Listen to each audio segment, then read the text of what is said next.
வணக்கம் மக்களே, இன்னைக்கு நம்ம என்ன பார்க்க போறோம்னா, நம்ம போன வீடியோல பார்த்த சில மிஸ்டீரியஸ் கிரைம் த்ரில்லர் சீரிஸ் தான் இந்த வீடியோலயும் அதோட கண்டினியூஷனை தான் நம்ம பார்க்க போறோம். அது என்னென்னு சொல்லி வாங்க இப்ப நம்ம வீடியோக்குள்ள போயிடலாம். வீடியோ போகிறதுக்கு முன்னாடி நான் போடுற வீடியோ உங்களுக்கு பிடிச்சிருந்துச்சுன்னா அப்படியே லைக் பட்டனை தட்டி விட்டுட்டு இந்த வீடியோவை உங்களோட ஃப்ரெண்ட்ஸ் ஃபேமிலி சர்க்கிளுக்கு ஷேர் பண்ணுங்க. இன்னைக்கு நம்ம பார்க்க போற சீரிஸ் பாத்தீங்கன்னா இரு துருவம் அப்படிங்கிற ஒரு சீரிஸ் தான். இதுல பாத்தீங்கன்னா மொத்தம் 2 சீசன் இருக்கு. ரெண்டுமே சோனி லைவ்ல தமிழ் டப்போட அவைலபிளா இருக்கு. இதோட சீசன் 1 பாத்தீங்கன்னா 2019 ரிலீஸ் ஆச்சு. ஒரு சைக்கோ கில்லரை ஒரு போலீஸ்காரன் எப்படி கண்டுபிடிக்கிறான் அப்படிங்கிற மாதிரி ஒரு கிரைம் த்ரில்லரா தான் அது போகும். அது ஒரு வித்தியாசமா எடுக்கப்பட்ட ஒரு சீரிஸ். அது ஆடியன்ஸ் கிட்ட பாத்தீங்கன்னா ஒரு நல்ல ரெஸ்பான்ஸ் கிடைச்ச சீரிஸ்னே சொல்லலாம். இதுல 2 சீசனை சேர்த்து மொத்தம் 10 எபிசோடு இருக்கு. இதுல ஒவ்வொன்றும் பாத்தீங்கன்னா ஒரு ½ hour ஓடக்கூடியது. இது கொஞ்சம் பெரிய சீரிஸ் அப்படின்னே நான் சொல்லுவேன். இந்த சீரிஸ்ல நந்தா, பிரசன்னா, அபிராமி மற்றும் பலர் நடிச்சிருக்காங்க. அதுலயும் இந்த சீரிஸ அருண் பிரகாஷ் அப்படிங்கிறவர் தான் டைரக்ட் பண்ணிருக்காரு. வாங்க இந்த 2 சீசனோட ஸ்டோரி லைன் என்னன்னு பார்த்தரலாம். இந்த சீரிஸோட சீசன் 1 பொறுத்த வரைக்கும் ஒரு சைக்கோ கில்லர் திருக்குறளை மையமா வச்சு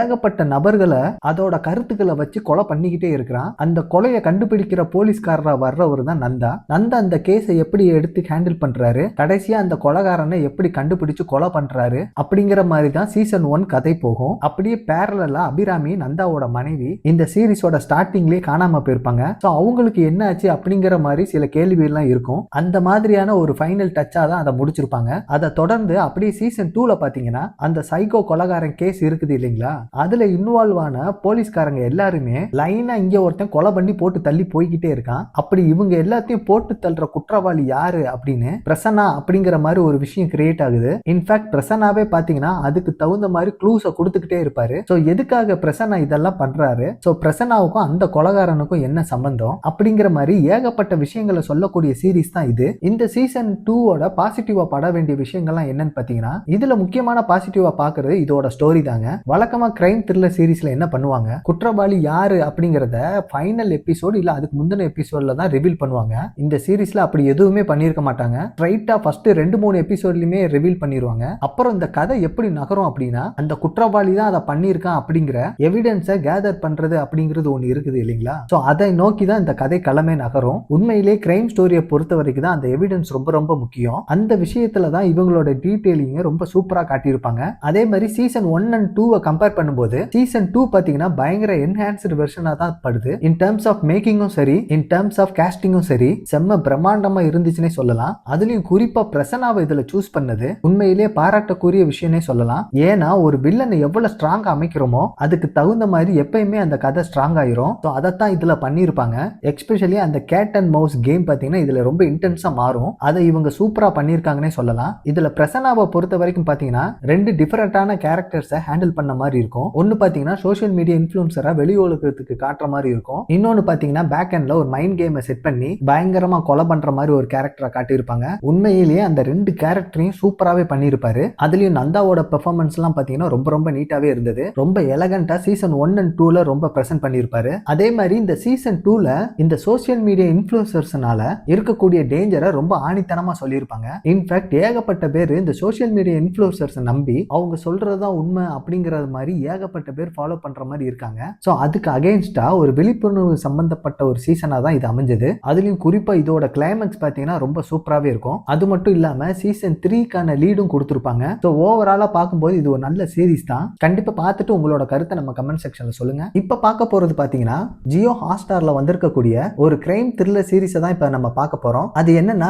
கேரளா கிரைம் ஃபைல் சீசன் 2 தான். ஸோ இதோட ஒன்லைன் ஸ்டோரி என்னன்னு சொல்லி இப்போ நம்ம பார்க்கலாம். ஜென்ரலாகவே கேரளா போலீஸ் டிபார்ட்மெண்ட்டை பொறுத்த வரைக்கும் அங்கே இருக்கக்கூடிய போலீஸ் ஆஃபீஸர்ஸோட பெர்ஃபார்மன்ஸாக இருந்தாலும் சரி, அவங்க பண்ண ஒரு சில தப்புக்கள் இருந்தாலும் சரி, அது எல்லாத்தையும் பேஸ் பண்ணி அவங்கள அப்பப்போ டிரான்ஸ்ஃபர் பண்ணுறதெல்லாம் அது ஒரு வழக்கமாக தான் அங்கே போகும். அப்படி டிரான்ஸ்ஃபர் ஆகக்கூடிய ஒரு சில போலீஸ் ஆஃபீஸர்லாம் தற்கொலை பண்ணிக்கிறதும், திடீர்னு மர்மமான முறையில் காணாம போகிறதும், இந்த மாதிரி விஷயம் எல்லாம் அங்கே அப்பப்போ நடந்து கொண்டே தான் இருக்குது. அப்படி நோபல் அப்படிங்கிற ஒரு போலீஸ்காரரு ட்ரிவாண்ட்ரம்ல இருக்கிற ஒரு போலீஸ் ஸ்டேஷன்ல ஜாயின் பண்றாரு. ஜாயின் பண்ண முதல் நாளே பாத்தீங்கன்னா இவர் கையில ஒரு கேஸ் கொடுக்கப்படுது. அது என்னன்னு பாத்தீங்கன்னா அம்பலி ராஜு அப்படிங்கிற ஒரு போலீஸ்காரர் காணாம போயிடுறாரு. இவர் பாத்தீங்கன்னா ஒரு நேர்மையான நபர், எல்லாருக்கும் உதவுற ஆள் மட்டும் இல்லாம ஒரு நல்ல பேர் எடுத்த ஒரு போலீஸ் ஆபீசர் தான். அவரு தான் இப்ப காணாம போயிருக்கிறாரு. சோ இவர் எதனால காணாம போனாரு, இவரை கண்டுபிடிச்சாங்களா இல்லையா அப்படிங்கறத வச்சுதான் ஒரு தனி பிளாட் ஸ்டோரியா போகும். அதே இது பேரலா இன்னொரு பிளாட் பாத்தீங்கன்னா இன்னொரு சைடுல ஒரு கொள்ளை சம்பவத்தை காட்டுறாங்க. ஒரு மியூசியம் யாரோ கொள்ளடிச்சிட்டு போயிடுறாங்க. அந்த ஸ்பாட்டுக்கு ஒரு டாக் ஸ்வாட் ஒருத்தவங்க வராங்க.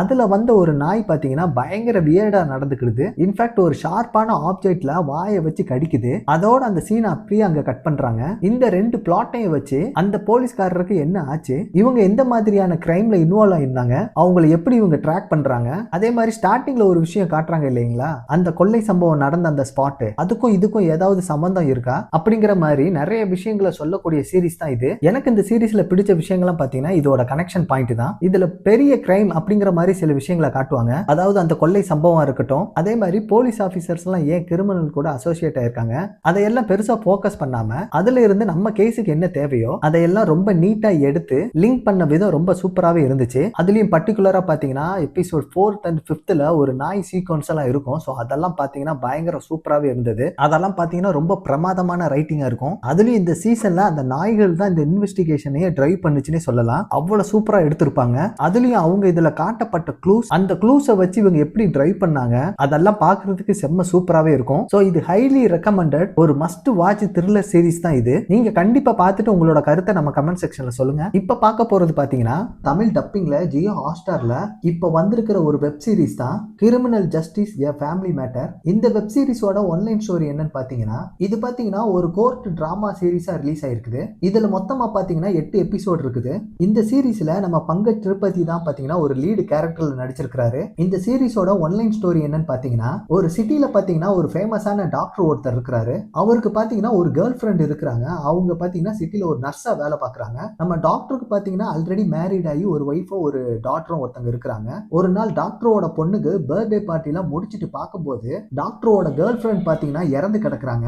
அப்போ அந்த கேர்ள் ஃப்ரெண்டை நம்ம டாக்டர் கையில பிடிச்சு தாங்கி நிறுத்திக்கிட்டு இருக்காரு. அதனால அந்த நேரத்துல அவர் ஒரு சஸ்பெக்டா மாட்டிக்கிறாரு. சஸ்பெக்ட் மட்டும் இல்லாம அவர் அரெஸ்ட் பண்ணவும் செய்யறாங்க.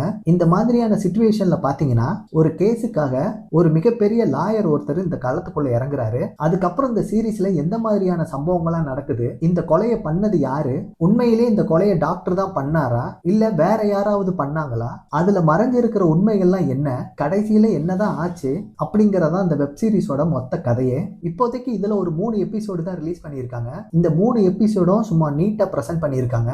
இதுல பாத்தீங்கன்னா ஒரு 3 சஸ்பெக்ட் இருக்கிறாங்க. இந்த 3 பேத்துல தான் யாரோ ஒரு ஆள் கொலை பண்ணியிருப்பாங்க அப்படின்னு போலீஸும் நம்ம பங்கஜ் திருப்பதியும் நம்பி இருப்பாங்க. அந்த 3 பேத்துல யாரா இருக்கும் அப்படிங்கிற அந்த மிஸ்ட்ரியோட தான் இந்த சீரிஸே ஸ்டார்ட் ஆகுது. கண்டிப்பா இதுக்கப்புறம் வர எபிசோட்லாம் கொஞ்சம் நல்லா இருக்கும் அப்படிங்கறத நான் நினைக்கிறேன். பெர்ஃபார்மன்ஸ் வைஸ் பாத்தீங்கன்னா பங்கஜோட அவரோட கேரக்டர் பிளஸ் அவரோட ரோல் சில இடங்கள்ல ரொம்ப காமெடியாவும் சில இடங்கள்ல அட்வொகேட் மாதிரியும் சும்மா சூப்பராகவே பண்ணியிருக்கிறாரு. அவரோட ஆக்டிங்கை பத்தி சொல்லவே வேண்டாம். இதுக்கு முன்னாடி வந்த கிரிமினல் ஜஸ்டிஸோட அந்த சீசன்ஸ் எல்லாம் பாத்தீங்கன்னா சும்மா மிரட்டி விட்டுருப்பாப்ல. பர்சனலா இவரோட ஆக்டிங் எனக்கு ரொம்பவே பிடிக்கும். அதே மாதிரி இந்த சீரிஸ்ல மத்த கேரக்டர்ஸ் பாத்தீங்கன்னா நல்லாவே பண்ணியிருக்காங்க.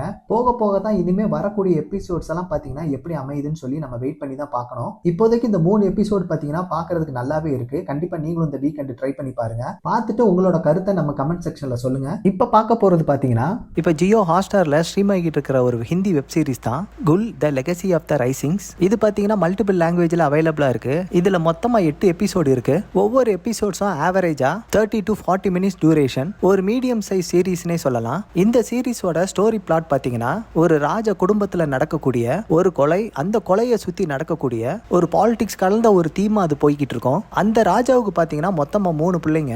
அதுல மூத்த மகள் பாத்தீங்கன்னா இந்திராணி. இவளை பொறுத்த வரைக்கும் பாத்தீங்கன்னா இவங்களோட மொத்த குடும்பத்தையும் டேக் கேர் பண்ணிக்கிற மாதிரி சில விஷயங்கள்லாம் பண்ணிக்கிட்டு இருக்காங்க. ஆனா அவளுக்கு ஒரு குழந்தை அப்படிங்கிறது ஒண்ணு இல்லாமே இருக்கும். அதுக்கு காரணம் அவளோட ஹஸ்பண்ட் பாத்தீங்கன்னா ஒரு கேவா இருப்பான். ஆக்சுவலா அவங்களோட ஹஸ்பண்ட் பாத்தீங்கன்னா ஒரு சிஎமோட பையன் அப்படிங்கிற மாதிரி காட்டியிருப்பாங்க. அப்புறம் அவங்க ஃபேமிலியில அடுத்து ஒரு பொண்ணு இருப்பா இல்லையா, அவ பாத்தீங்கன்னா ஃபாரின்ல போய் படிச்சுட்டு வந்தவளா இருப்பா. அவளை பொறுத்த வரைக்கும் இந்த பர்டிகுலரா பில்டிங்கை பாத்தீங்கன்னா ஒரு மாதிரி கமர்ஷியலைஸ் ஆக்குறோம் அப்படிங்கிற மாதிரி யோசித்துக்கிட்டு இருப்பா. சோ அதுக்கான வேலைகள்லாம் அவ பாத்துக்கிட்டு இருப்பா. மூணாவது பாத்தீங்கன்னா அபிமன்யு அப்படிங்கிற மாதிரி ஒரு நபர். இவனை பொறுத்த வரைக்கும் பாத்தீங்கன்னா இவன் பயங்கர ஆட்டிடியூடா இருப்பான், பயங்கரமா இன்மெச்சூரா நடந்துக்கிற மாதிரி இருப்பான். அதுக்கப்புறம் ராஜாவுக்கும் பாத்தீங்கன்னா ஒரு ரிலிஜிமேட் சைல்டு ஒருத்தர் இருப்பான். அவன் பேரு தான் பாத்தீங்கன்னா பிரிட்ஜ். சோ தன்னோட பிள்ளைகள்னால தனக்கு எப்பவுமே ஆபத்து தான் அப்படின்னு எப்பயுமே பேசிக்கிட்டு இருக்கிற ராஜா அப்போ திடீர்னு எதிர்பாராத விதமாக அவர் இறந்து போய் அங்க இருக்கிற ஒரு ஸ்விம்மிங் பூல்ல கிடக்குறாரு. அப்புறம் இந்த கொலையை பண்ணுனது யாரு அப்படிங்கிற மாதிரி ஒரு மர்டர் இன்வெஸ்டிகேஷன் தொடங்குது. இன்ஃபேக்ட் கொலையாளி யாருங்கிற விஷயத்த அந்த சீரிஸோட பாதியிலேயே சொல்லிடுவாங்க. அதுக்கப்புறம் அதை மையமா வச்சு அவங்களுக்குள்ள ஒரு அரசியல் விளையாட்டு ஒன்று தொடங்குது. அதுல யார் யாரெல்லாம் பலி கொடுக்குறாங்க, என்ன மாதிரியான ரிவெஞ்ச் எல்லாம் நடக்குது, அப்புறம் அந்த சீரிஸோட டுவர்ட்ஸ் தி எண்ட் என்ன ஆகுது அப்படிங்கறத அந்த சீரிஸோட மொத்த கதையும். எனக்கு இந்த சீரீஸ்ல பிடிச்ச விஷயங்கள்லாம் என்னென்னு பாத்தீங்கன்னா, ஒரு பயங்கரமா விறுவிறுப்பா நடக்கக்கூடிய கதைன்னே சொல்லலாம். 8 எபிசோடுங்கிறதுனால பெருசா எங்கேயுமே லேக் இல்லாம அதை ஸ்மூத்தா கொண்டு போயிருப்பாங்க. அதுக்கு ஏத்த மாதிரி ஸ்கிரீன் பிளேவும் அமைச்சிருந்தாங்க.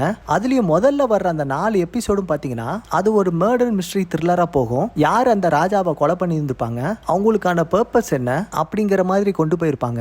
அதெல்லாம் பாத்தீங்கன்னா ஓரளவுக்கு இன்ட்ரெஸ்டிங்காவே இருந்தது. அதுக்கப்புறம் வரக்கூடிய அந்த ரிமைனிங் ஒரு லாஸ்ட் 4 எபிசோடு இருக்குது இல்லையா, அதுல வரக்கூடிய அந்த ரிவெஞ்ச் போர்ஷன்லாம் பாத்தீங்கன்னா எனக்கு நல்லாவே ஒர்க் அவுட் ஆச்சுன்னே சொல்லலாம். அதுலயும் அந்த டுவர்ட்ஸ் தி எண்ட் அந்த முடிச்ச விதமும் பாத்தீங்கன்னா ஒரு நீட்டா சூப்பரா முடிச்சிருப்பாங்கன்னே சொல்லலாம். பட் அதுல கொஞ்சம் சில அரசியல் விளையாட்டுன்னு சொல்லி காட்டுவாங்க இல்லையா, அது ஒரு பெரிய லெவல்ல எஃபெக்டிவா இல்லன்னே சொல்லலாம். அதுல வர சில ஸ்ட்ராட்டஜிக்கலான மூவ்ஸ் எல்லாம் இன்னும் கொஞ்சம் பெட்டராவே பண்ணியிருந்திருக்கலாம். அதுலயும் இவங்க நினைக்கிறதெல்லாம் பாத்தீங்கன்னா ஈஸியா சாதிக்கிற மாதிரி காட்டியிருப்பாங்க. அதுல எந்த விதமான ஒரு கஷ்டங்கள் இல்லாத மாதிரி இருக்கும். அதே மாதிரி லாஜிக்கலா பெருசா கனெக்ட் ஆகாத மாதிரியும் இருக்கும். இன்ஃபேக்ட் இந்த சீரீஸே பாத்தீங்கன்னா ஒரு உண்மைக்கு அப்பாற்பட்ட மாதிரி தான் இருக்கும். பட் ஓவரால் இந்த சீரீஸை பார்க்கும்போது ஒரு டைம் பாஸுக்கு பார்க்குற மாதிரியான சீரீஸா தான் இது இருக்கும். நீங்களும் ஃப்ரீயா இருக்கும்போது இந்த சீரீஸை ட்ரை பண்ணி பாருங்க.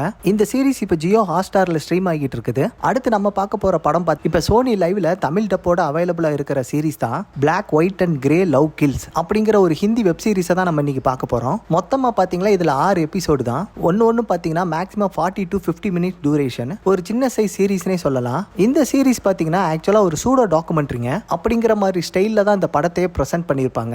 சூடோ டாக்குமெண்ட்ரினா பெருசாலாம் இல்லைங்க, ஒரு ஃபிக்ஷனல் ஸ்டோரியை டாக்குமெண்ட்ரி ஸ்டைல்ல பிரசன்ட் பண்றது அப்படின்னே சொல்லலாம். இந்த சீரீஸ் பாத்தீங்கன்னா ஒரு டேனியல் கேரி அப்படிங்கிற ஒரு ரிப்போர்ட்டரை ஃபாலோ பண்ணி போகக்கூடிய ஒரு சீரீஸ். ஆக்சுவலா இவர் ஒரு முக்கியமான கேஸை டாக்குமெண்ட்ரி மூலமா எடுக்கலாம்னு சொல்லி முடிவு பண்ணியிருப்பாரு. அந்த கேஸ் அது யாரை பற்றினா அது ஒரு நபர் ஒரு டிராவலிங் பண்ணி போகும்போது அவர் ஒரு 4 பேரை கொலை பண்ணிட்டாரு அப்படிங்கிற மாதிரி ஒரு கேஸ் ஒன்று போய்கிட்டு இருக்கோம். இதை பத்தி அங்க ஒரு போலீஸ்காரர்கிட்ட இன்வெஸ்டிகேஷனை ஸ்டார்ட் பண்றாரு. இங்க ஒரு பர்சன் இருப்பான் இல்லையா, அந்த சஸ்பெக்ட், அவர் பாத்தீங்கன்னா ஒரு டாக்ஸி டிரைவரோட பையன் தன்னோட கேர்ள் ஃபிரெண்டு கூட ஜாலியா இருக்கலாம் அப்படிங்கிறதுக்காண்டி அப்பாவோட காரை எடுத்துட்டு வருவாரு. அந்த ஜேர்னில தான் வந்து ஒரு போலீஸ் ஆபீசர், ஒரு டிரைவர், தன்னோட கேர்ள் ஃபிரெண்ட், அதே மாதிரி வழியில வர்ற ஒரு நபர் அப்படிங்கிற மாதிரி 4 பேரை கொலை பண்ணிட்டதா சொல்றாங்க. சடனா அந்த சஸ்பெக்ட் இருப்பார் இல்லையா, அவரே பாத்தீங்கன்னா அந்த வீடியோல வருவாரு. வந்து நான் இந்த மாதிரி கொலைகள்லாம் நான் பண்ணவே இல்லை, இதுக்கு பின்னாடி பாத்தீங்கன்னா ஒரு பாலிடிக்ஸும் ஒரு பணபலமோ அதிகாரமோ இருக்குன்னு சொல்லிட்டு இந்த கொலைகள்லாம் நான் பண்ணவே இல்லைன்னு சொல்லி அவருடைய வெர்ஷன்ஸ் எல்லாம் சொல்ல ஆரம்பிக்கிறாரு. சோ இவங்க இன்வெஸ்டிகேஷன் பண்ற 2 வெர்ஷன்லயும் எந்த வெர்ஷன் உண்மை, டுவர்ட்ஸ் தி எண்ட் எப்படி கன்க்ளூட் பண்ணி முடிக்கிறாங்க அப்படிங்கறத இந்த சீரிஸோட கதை. இன்ஃபேக்ட் இதுல பாத்தீங்கன்னா அந்த கொலையெல்லாம் எப்படி நடந்துச்சு அதை எல்லாத்தையும் அந்த சஸ்பெக்ட் சொல்லுவாரு. அதெல்லாம் சொல்லும் போது பாத்தீங்கன்னா பயங்கர ட்ரமாட்டிக்கா இருக்கும். இதெல்லாம் எப்படி சாத்தியம் அப்படிங்கிற மாதிரி தான் இருக்கும். பட் அதுதான் உண்மை அப்படிங்கிற மாதிரி அவர் அடிச்சு சொல்லுவாரு. அதே மாதிரி போலீஸ் சைட்ல இருந்தும் பாத்தீங்கன்னா அவன் சொல்றதெல்லாம் நம்பாதீங்க, கம்ப்ளீட்லி ஃபேக்னு சொல்லி அவங்களோட வெர்ஷனையும் வைப்பாங்க. 2 சைடும் நியாயம் இருக்கிற மாதிரி தான் நமக்கு தோணும். ஏன்னா சடனா பாத்தீங்கன்னா அந்த பையன் எதுக்காண்டி 4 பேர்த்தையும் கொலை பண்ணணும் அப்படிங்கிற ஒரு மிகப்பெரிய கேள்வி இருக்க தான் செய்யுது. அது மட்டும் இல்லாம அந்த பொண்ணோட அப்பா பாத்தீங்கன்னா ஒரு மிகப்பெரிய பொலிட்டீஷியன் அப்படிங்கிற மாதிரி தான் காட்டுவாங்க. சோ இதுகளுக்கெல்லாம் பின்னாடி பாத்தீங்கன்னா அரசியல் காரணமோ பணபலமோ அதிகாரம் இருக்கும். அந்த மாதிரியான விஷயங்கள்லாம் பாத்தீங்கன்னா ஸ்ட்ராங்கா சஸ்பெக்ட் பண்ணப்படுது. அதனாலதான் இந்த சீரீஸுக்கு பாத்தீங்கன்னா பிளாக் ஒயிட் அண்ட் கிரே அப்படின்னு சொல்லி டைட்டில் வச்சிருப்பாங்க. சோ இந்த சீரீஸ்ல சொல்லப்படுற விஷயங்கள்லாம் பாத்தீங்கன்னா முழுசா உண்மையும் கிடையாது, அதே மாதிரி பொய்யும் கிடையாது, ஒரு மாதிரியான கிரே ஷேட் கலந்தது அப்படிங்கிற மாதிரி தான் சொல்லி முடிச்சிருப்பாங்க. ஓவராலா இது ஒரு வித்தியாசமான சீரீஸ் தான். பட் என்னன்னா இந்த சீரீஸோட ஃபர்ஸ்ட் 3 எபிசோடும் பாத்தீங்கன்னா நல்லா என்கேஜிங்கா விறுவிறுப்பாவே போகும். அதுக்கப்புறம் பாத்தீங்கன்னா ரொம்ப ஸ்லோவா போச்சுன்னே சொல்லலாம். ரொம்ப நிறைய டல் மூமெண்ட்ஸ் இந்த சீரீஸ்ல இருக்கும். சோ அதையெல்லாம் பாத்தீங்கன்னா இன்னும் என்கேஜிங்கா பிரசன்ட் பண்ணியிருக்கலாம். மற்றபடி இந்த சீரீஸை கண்டிப்பா நீங்க ட்ரை பண்ணி பார்க்கலாம்.